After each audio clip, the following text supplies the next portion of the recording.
Hi guys. So we did lecture 15 part 1 in class.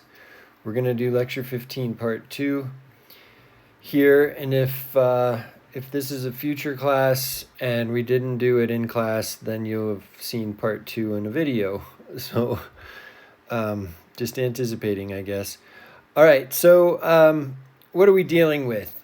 Phasers, we're going to look at phasers in an RLC circuit. Okay, so eventually we're going to be talking about the phasers, but let's just discuss the RLC circuit. So the first thing we should note, right, is that this supply, this voltage supply, is AC. Okay, and that means that V of t is some V maximum at some point in the curve. It's a maximum, and then we're going to assign the sine function as our model for this voltage supply. So the first question: what is our current as a function of time? Okay. They're all in series, right? So current is going to go through our thing, and I shouldn't have it go just one way. I should have it go back and forth, right? Because it will. And it's going to go through our circuit. They're all in series, right? So all the currents all the time are the same through all. Okay? So we've got, we're going to have some I of t, and it's going to be equal to I max, and it's going to be due to the driving voltage, right? Due to this driving EMF source. So we have to put this as a sine, all right? And it'll be the sine of omega t. However, here's where the weird stuff is going to come in. We're going to figure out what phi is, okay? So we're going to put it in terms of sine, just like the driving EMF, but we're going to end up with some phase angle, okay? So what do we need to do? We need to figure out what I max is. So that's one question. So questions, I max and phi. So what are these things? And then of course you get, right, that phi is simply the phase angle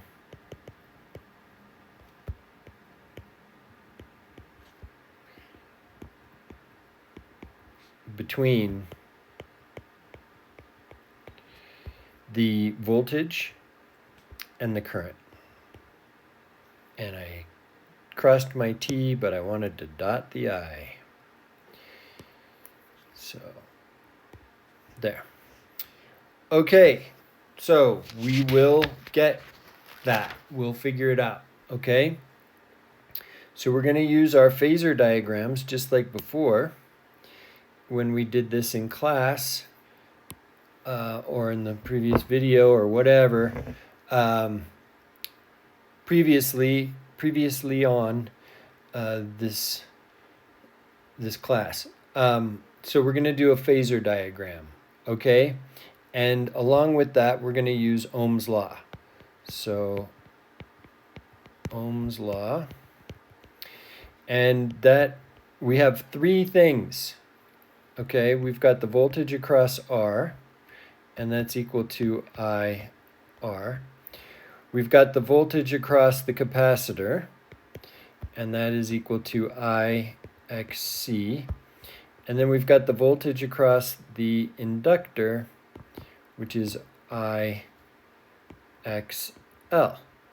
All right, and we talked about what those things are. I'm not going to rewrite them at the moment. We'll go back and you should probably write it down for yourself what those things are.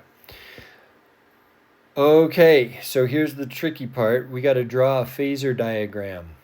Okay, so here's our, I'm going to hopefully draw this nice and big so we can see all the vectors clearly.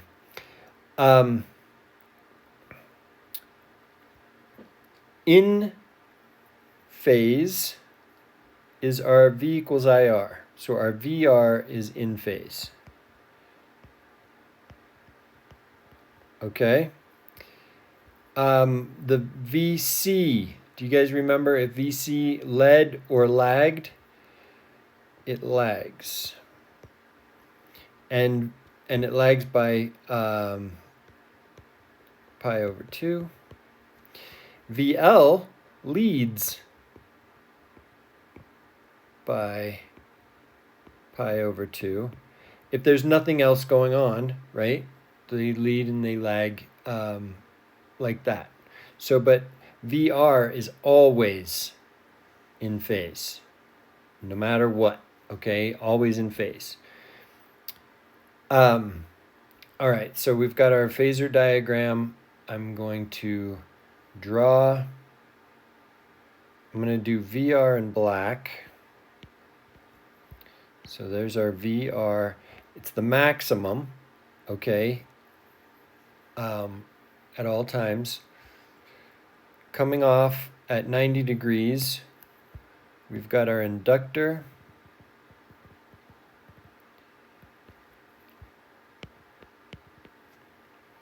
And then at another 90 degrees, we've got our V capacitor.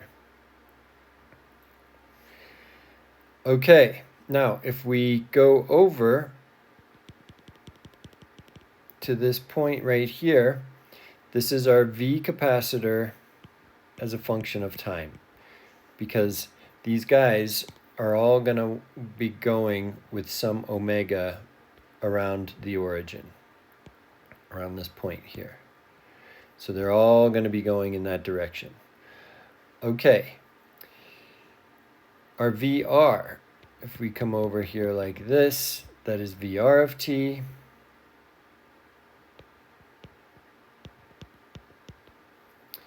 And if we come over here like this, that is VL of t.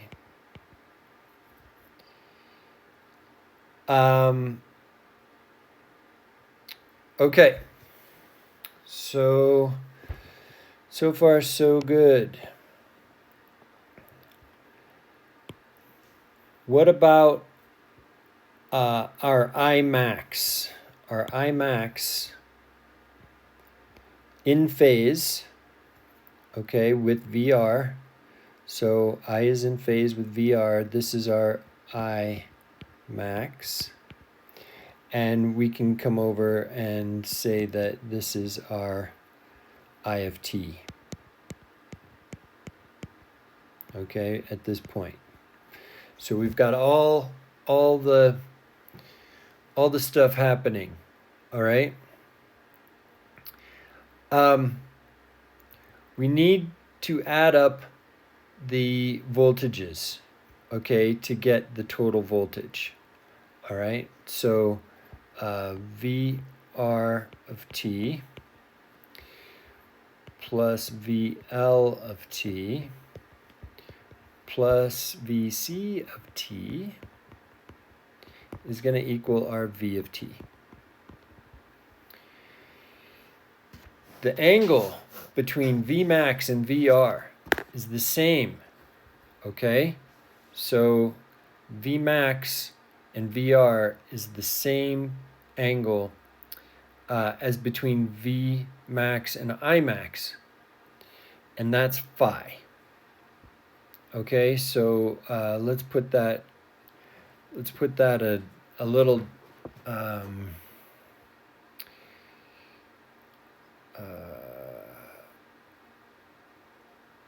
how do I want to, okay, what is phi? All right, let's just go straight into what phi is. So this is our V max. Here's our VR.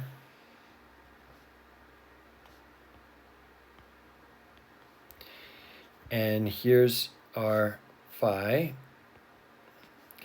And VL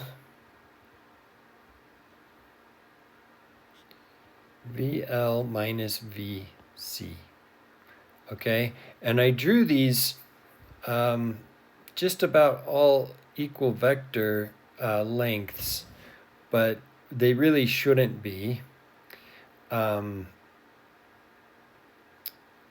They really shouldn't be totally equal lengths, so I wonder if maybe I should change the green. Let's change the green up a little bit.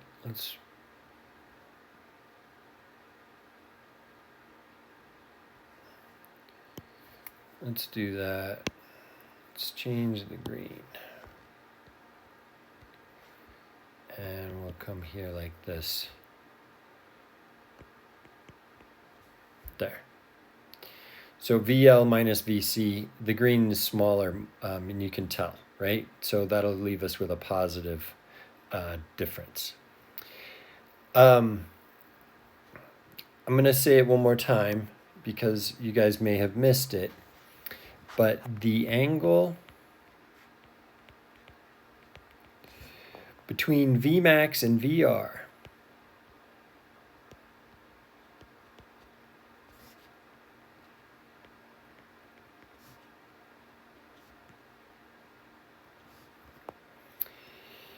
is the same as between Vmax and Imax, right?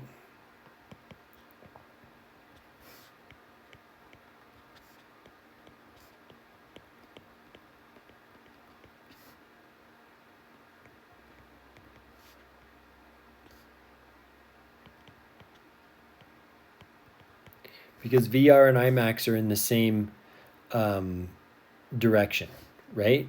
And that angle is phi.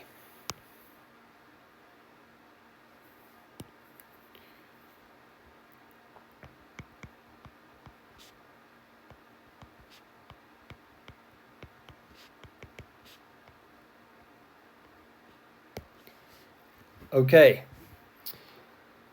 So, excellent. Everybody's happy with that. Now we've got this phi. We've got VL minus VC. So VL minus VC leaves us with something. And you can come over here and draw it. You're left with about this much, right? VL minus VC. So we've got this much right here. That's our what we have left over, right? So Vmax is going to come off between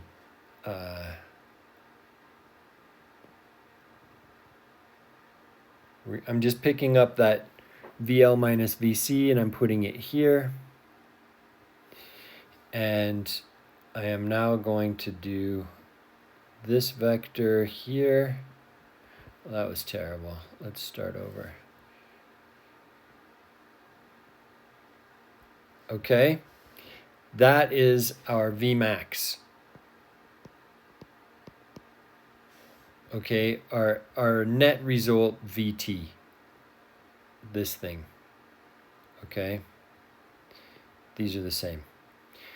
So that is our net result, and this is our phase angle phi. Okay, so all I've done was take this and redraw that and put it right there. Okay, so what is phi? What is phi? Well, the tangent of phi is clear that it's going to be VL minus VC over VR, right? And that gives us then that phi is the arctangent VL minus VC, that's an L, over VR, like so. Okay, so that's cool. Everybody's happy, hopefully, with that bit. Now, good, but we're going to also apply the Ohm's law thing. Okay, so here's where Ohm's law comes in. And I wrote them all up top. Let's go back up. I wrote them. We've got this one, we've got this one, and we've got this one. So all of those are VR, VC, and VL. But the current is the same, right, through all of them. So we already noticed that because they're in series. So all of the currents are the same. So now we're going to apply Ohm's law. Come on over here. We're going to apply Ohm's law to our how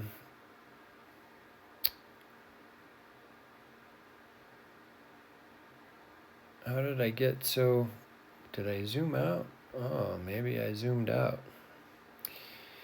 Okay, zoomed out somehow. Okay, so phi is equal to the arctangent. But instead of VL, I'm going to put IXC. And instead of VC, I'm going to put IXC. Why would I say C twice? That should have been an L. XL. And IR. Right? And we want that arctangent of that thing. Well, the i's are going to cancel, right? We can factor out those two i's on top and cancel it out with the I at the bottom. So the i's go away.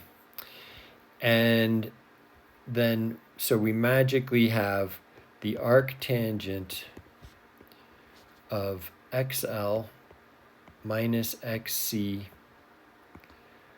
over R. So that's phi. That's our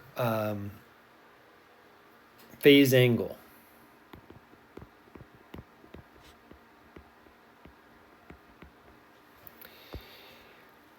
Okay, so what's next? We want I. We want I max.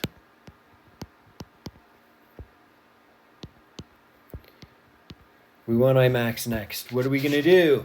Oh, I don't know. To get I max, to get that, wouldn't it be great if we knew our V max, right? If we could get our V max, then we can go through and get our I max.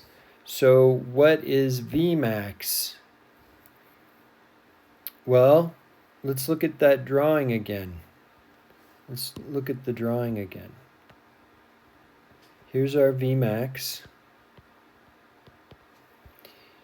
This is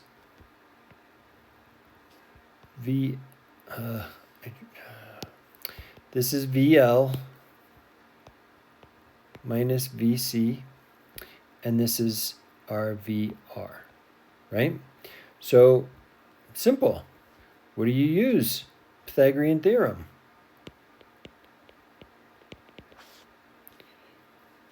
Of course, this is phi. Pythagorean theorem, so we're going to square VR squared, and we're going to add to it VL minus VC squared, and then we're going to take the square root. But Again, we can put all of those things in terms of Imax and the resistances and all that. So let me rewrite it. I'm going to give myself some room. Let's give myself some room here. Imax times R, and these guys are squared, and we're going to add to it Imax times XL minus Imax times XC. That's all squared, and then we're going to take the square root of all that. Cool. And if you notice, we've got Imaxes everywhere, and they all happen to be squared. So do you want to? In my notes, I don't have this step, but I'm gonna put it in anyway. So there's our Imax squared. It's going to be multiplied by R squared. We're going to add in XL minus XC squared. And then we're going to take the square root of the whole thing. Cool? So that's great, but hopefully you guys will notice that we can easily factor out our Imax, and then we're left with R squared plus XL minus XC squared square root. And that's an X. Okay. The reactances, right? Those are the reactances. So again, we can do a little rearranging and get our Imax is Vmax divided by R squared plus XL plus XC. And did I say plus? And I meant minus. To the square, we got to square that, and then we got to take the square root of all that. So that is a for sure thing. Okay, that's true. This is a true thing, and you may have to use it at some point. But before you do, we have this thing called Z, okay? And Z is the total impedance, or just impedance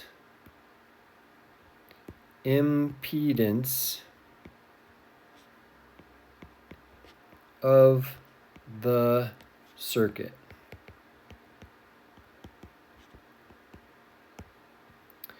Okay, so what are its units? Ohms. All right, Z is the impedance of the circuit. So guess what Z is equal to? Z is equal to R squared plus XL minus XC squared square root. Okay, and so here you go. If you're given a bunch of things where you can figure out what XL and XC are and all of those things, you can go through and figure out your Z, or impedance for the whole circuit, which will probably be asked for. I can't imagine the test not asking you for the total impedance of the circuit. But so then all of a sudden you can say, oh, well then Imax is just equal to my Vmax divided by my Z. And that makes life pretty simple. So let's do a little example so that we can get, that's not what I want to do this. so we can get a little bit more of a firm hold on what's exactly happening. Okay, so example.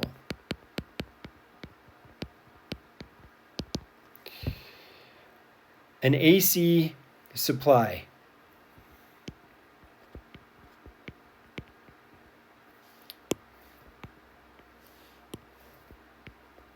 An AC circuit supply, okay?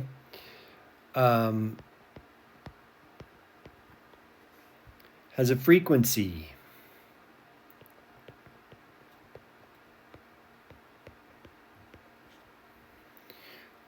I'm just gonna say F is equal to 350 hertz.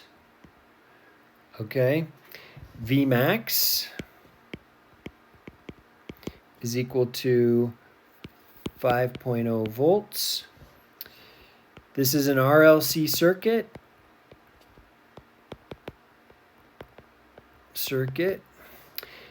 And the resistor, so RLC circuit with resistor equaling 7.0 ohms.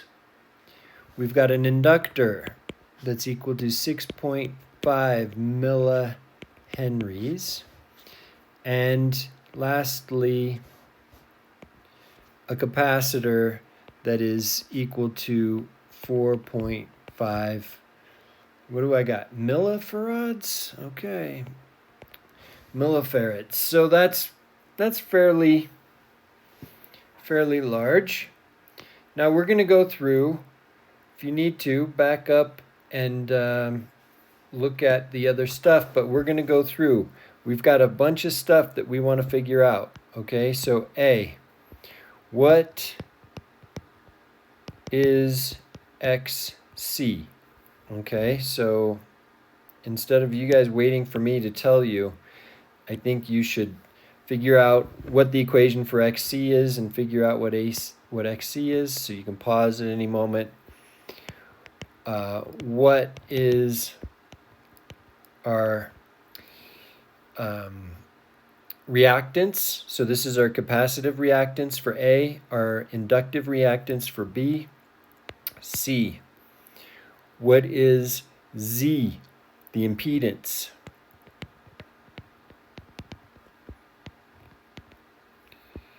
D, what is Imax?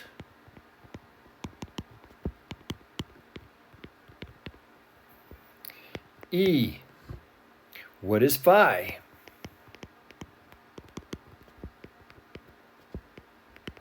So these are all excellent questions. Do I have another question? Any questions? Okay, nope. So that's what we want to know. How are we going to get these things? Okay, so hopefully you've paused and you're back and you did it on your own. Good for you. All right, so XC,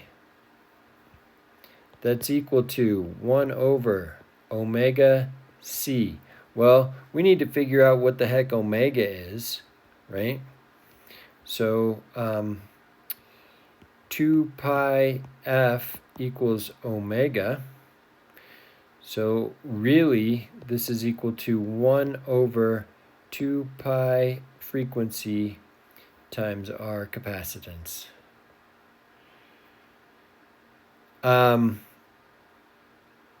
You know what?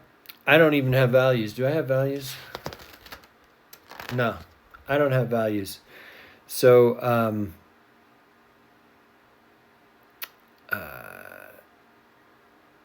should we do it? Should we do values? Like, do you guys care?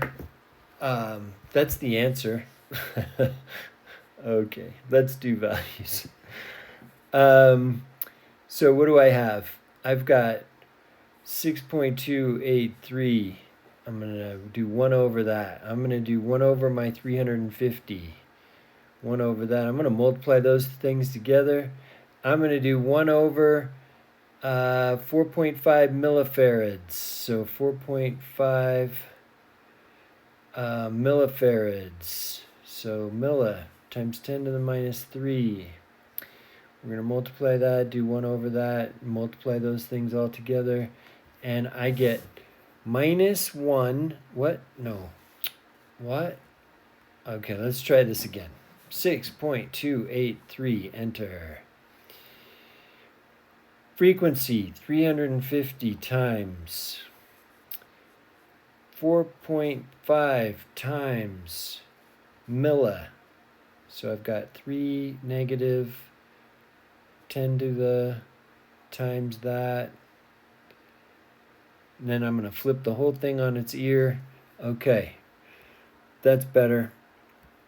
0.101. That's as far as I'm going to go. What is the units? It's reactance. What are the units? Ohms. Okay, so that's what you should get. All right, so let's do XL. All we got to do now is figure out what is XL. Hopefully you guys have said, oh, it's omega L. And then I'll go, oh, you're so right. And then we'll do this, and we'll multiply by our 6.5 millihenries. So let's do that. So we got 6.283. We're going to multiply that by our 350.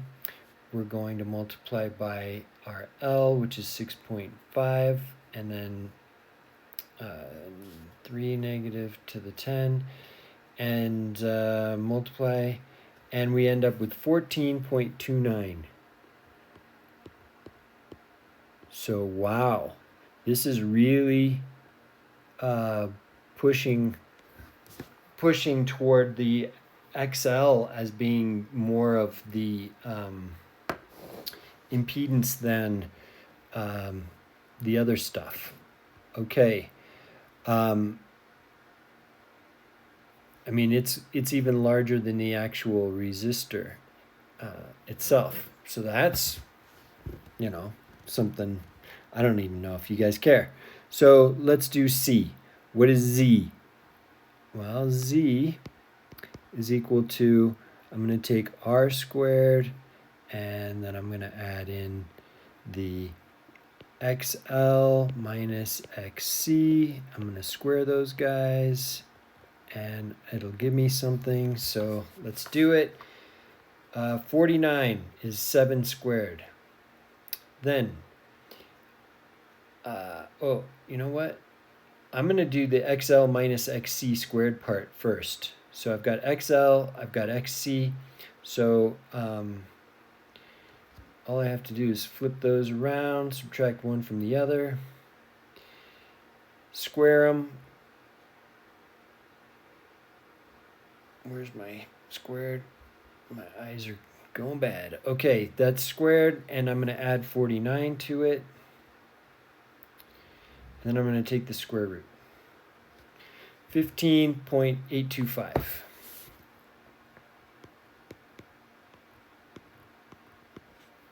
That is our impedance for the circuit, Z.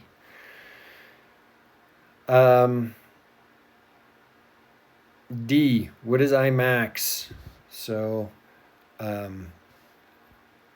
Imax is equal to Vmax divided by Z. So we'll put in our 5.0 and divide it by 15.18. So I'm going to do 1 over that and multiply that by 5. And we get 0.316 amps. So that's our Imax. What is phi? Well, phi happens to equal the arctangent of XL minus XC over R. So we just have to put those numbers in. That one's not going to help me anymore. Darn you, I have to go back and plug in numbers. Okay. 101. I'm going to subtract, divide by 7, and then do the arctangent. And that gives me phi is equal to 63.74.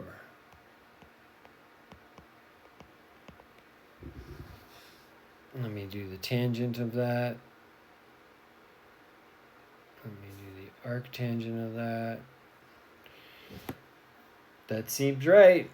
63.74 degrees. What? Degrees? Yeah. Okay.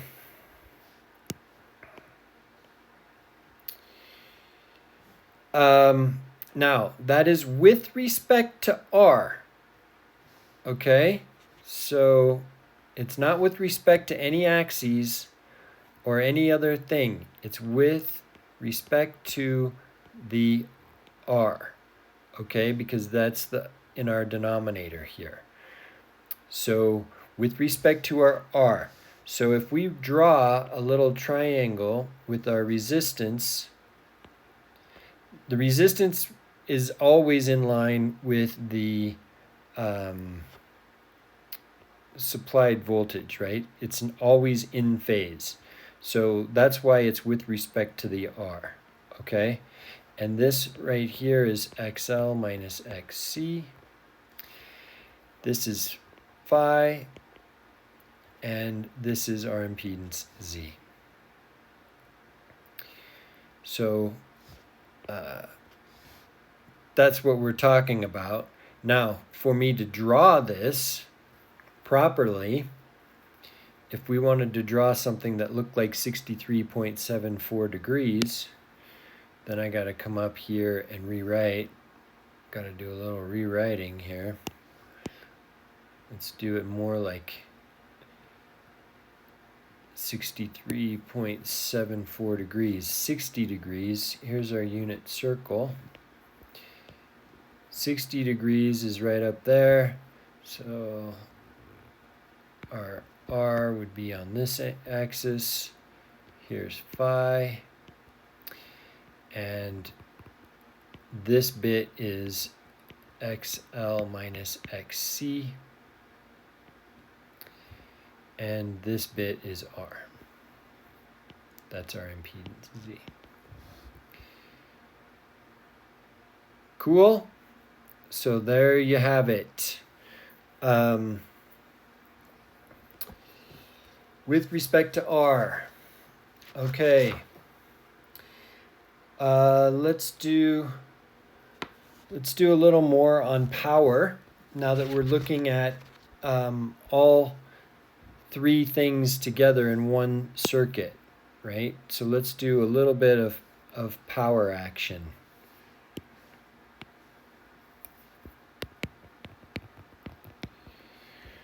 Okay, so since I of t and v of t are both time dependent, so I'll just write these out. These are time dependent. Then our power, which is equal to IV, is also time dependent. So I'm going to just write P of t right here, okay? And that's equal to I of t times V of t. And we want to do the same old trick where we're looking at powers for different things. So let's look at for a resistor. So for a resistor, we've got P average is equal to 1/2 I max times V max. And we can split that up, right? We split this 2 into 2 square roots of 2. Okay, so we split it up into 2 square roots of 2. That means we've got IRMS times VRMS. Okay? And I never had to write 1 over the square root of 2. Nice job. Now, just real quick, I want to mention something. Let's look at the diagram for this. We go up, we come down, we go up, we come down, we go up, we come down, okay? And this is our P max. Our average is down the middle. And if you notice, our frequency for the power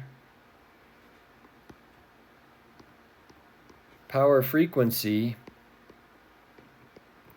is 2 omega, because instead of this one being negative, so it hits here and then bounces over and hits here.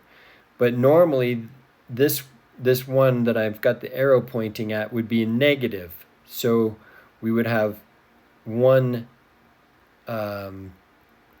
cycle here normally.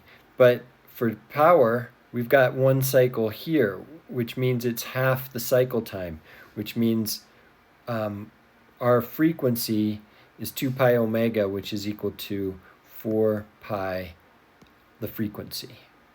Okay, so power's frequency is double the frequency of your V, whatever V happens to be, right? So V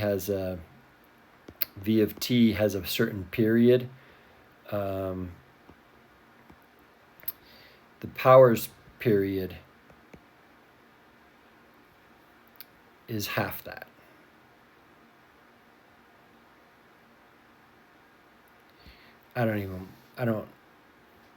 Yeah, I think you guys get it. I'm not gonna. Okay, so you get that.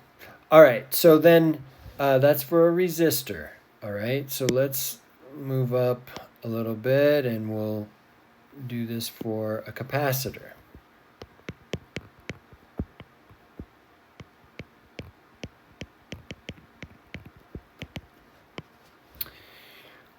Okay, not quite as easy, but we'll get it.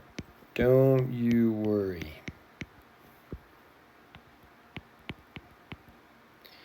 All right, so now we're going to write in all the stuff. I max. We're going to multiply by the sine of omega t. And I'm going to say it's plus, right, because it leads. Capacitor leads.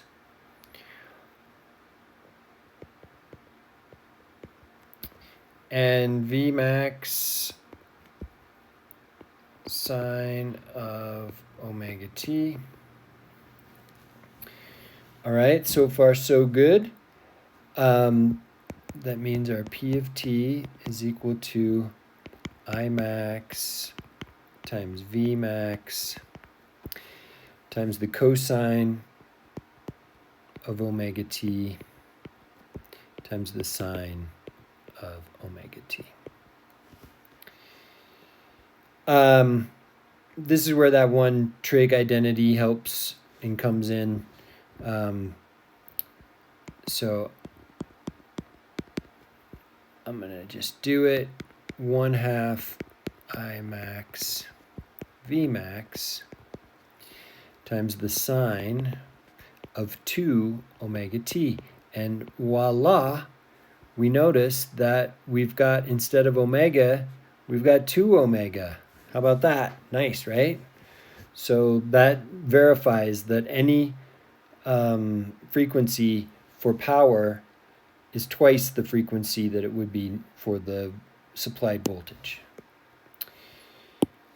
Okay.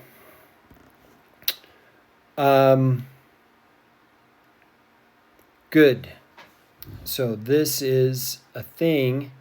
Now, again, we can convert that and say that our P of t is equal to IRMS times VRMS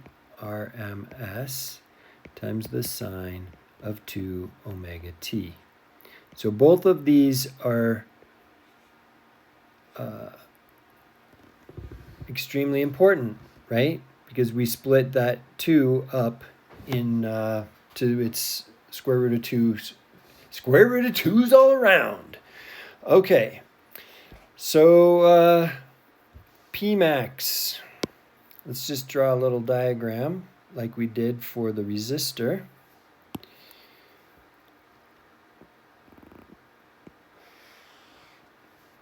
So we've got our Pmax here.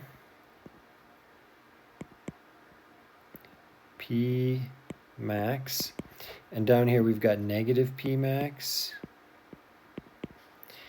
And it's sine, right? So it has to go up and come down and up and come down. Okay? And so what does that mean for our P average? Why did I do that? P average is right down the middle, right? P average is equal to 0 watts. All right.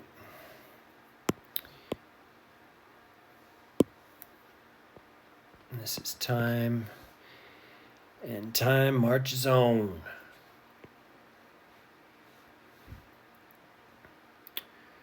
Okay, P average does not equal 0 for the resistor. Okay? For the capacitor, P average equals 0. All right, let's carry on. Carry on there, wayward son or daughter. For an inductor,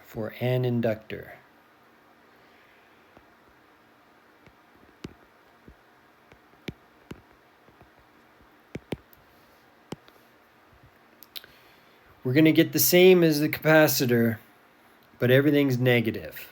Okay? So, do you want to do it? No. It's so nice to just go like this and say minus IRMS VRMS times the sine of 2 omega t. That's just so easy to do. It's too easy. So that's really all you need to know. It's negative, okay? So instead of going up at the beginning of our relationship here, we go down. So it's exactly pi out of phase, right? And then here's our P max, here's our P min, and our P average right down the middle.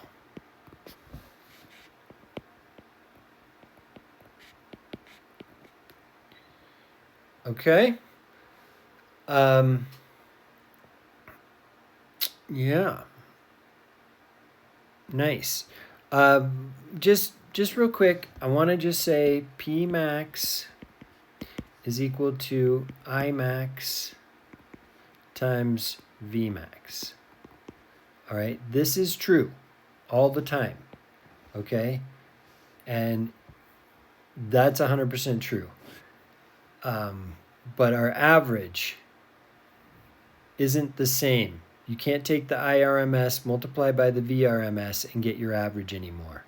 The average in these situations, if you're just looking at an inductor, you're just looking at a capacitor, the power average is 0, okay? So that's kind of important. The only one that we can do it with is the resistor. That gives us our P average, which is RMS times VRMS, IRMS times VRMS.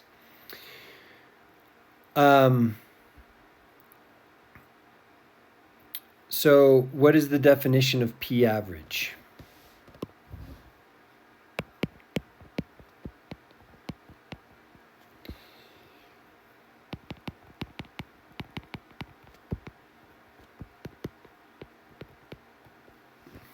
So what is P average? This is the definition. You're going to say 1 over the period. Were we calling the period T instead of tau? Let's call it T. So this is 1T. Okay, that's our period. And 1 over period, if we go from 0 to the period of P of T dt, that will give us our average, right? We're going to sum up everything, all this stuff. We're going to do the integral of all this stuff. We're going to add it all up from 0 to 1t, and then we're going to take the average by dividing out the length of 1t. So, right? So that gives us our average. This is a clear, gotta be, right? That's makes total sense. So let's make sure that everybody knows that t is equal to 2 pi over omega. I've been stressing this for a while now, so this is kind of where it pays off. And you can do the integral, okay? You can do it and then just make sure. I think it's pretty clear that if you're gonna have this upper part, and then you're gonna have a negative lower part, they're exactly equal to each other. You're gonna add one to the other. That's gonna give you 0. So it should be clear that you get 0 in that situation. So, okay. I'm going to just finish this up. I'm going to just say,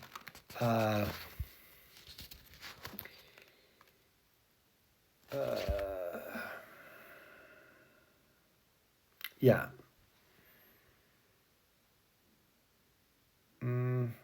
I think I want to stop here. I'm going to stop here, and we're going to come back, and we're going to do 2112. We're going to do lecture 15, part 3, when we come back.